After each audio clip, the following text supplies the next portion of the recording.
নজর রাখবো পরের খবরে। ইতিমধ্যে কমিশনের শুনানি পর্ব শুরু। 7 ফেব্রুয়ারি পর্যন্ত চলবে এই শুনানি পর্ব। প্রতিটি বিধানসভায় 10 জন করে এই আরও শুনানিতে 13টি নথি প্রমাণ হিসেবে দেখানো যাবে।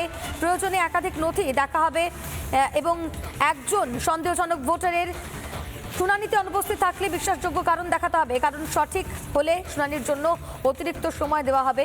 85-এর বেশি বয়স্ক ভোটারদের জন্য শুনানি হবে বাড়িতেই।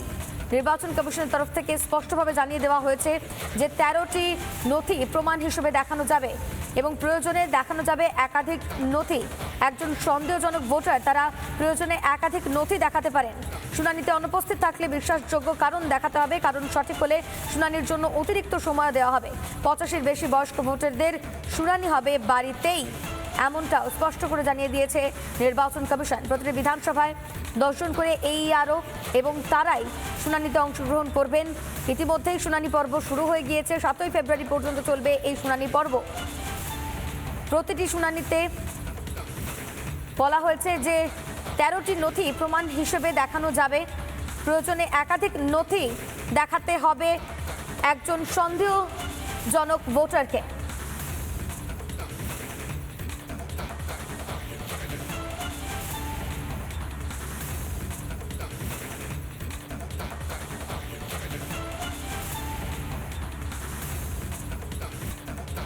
তৃণমূলের প্রাণভোমরা এখন নির্বাচন কমিশনের হাতের মুঠোয়। তাতেই শাসক দলের ছটফটানি শুরু।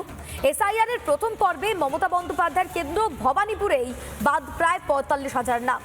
এরপরেই বিএলএদের সঙ্গে আলোচনার টেবিলে তৃণমূল নেত্রী।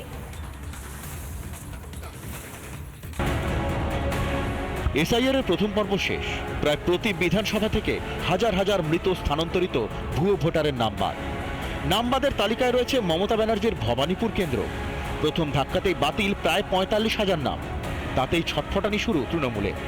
ডিএলএদের নিয়ে তড়িঘড়ি 22শে ডিসেম্বর বৈঠক ডাকলেন মমতা।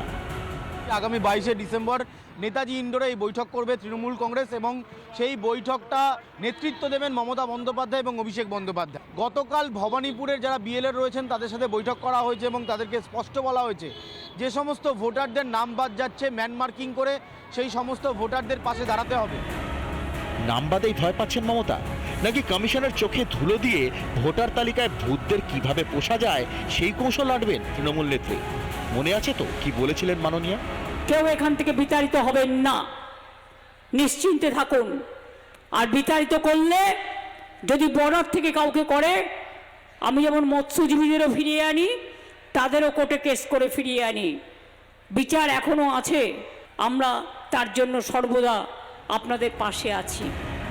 মমতার বৈঠক নিয়ে খোঁচা বিজেপি। নির্বাচন কমিশনের এই যে তালিকা, যে প্রায় 45,000 ভোটারের নাম বাদ গেল, তারাই 2021-এ ভোট দিয়েছিলেন এবং যার জন্য আমি 28,000 ভোটে হেরেছিলাম। বন্দ্যোপাধ্যায় আজকে আবার বিএলএদের নিয়ে চমকির মিটিংয়ে বসে, আপনি সব জানেন। খসড়া তালিকা তো স্রেফ ট্রেলার, পুরো সিনেমা এখনো বাকি। তৃণমূলের প্রাণভোমরা এখন নির্বাচন কমিশনের রাডারে। তাদের বাঁচানোর ফন্দি আটতেই কি তড়িঘড়ি বৈঠকের ডাক মমতা? রিপাবলিক বাংলা। নানা ধরনের কন্টেন্ট দেখার জন্য লাইক করুন, শেয়ার করুন আমাদের ফেসবুক পেজ, সাবস্ক্রাইব করুন আমাদের ইউটিউব চ্যানেল। পাশাপাশি অন্যান্য ব্রেকিং নিউজের জন্য অবশ্যই চোখ রাখুন রিপাবলিক বাংলায়।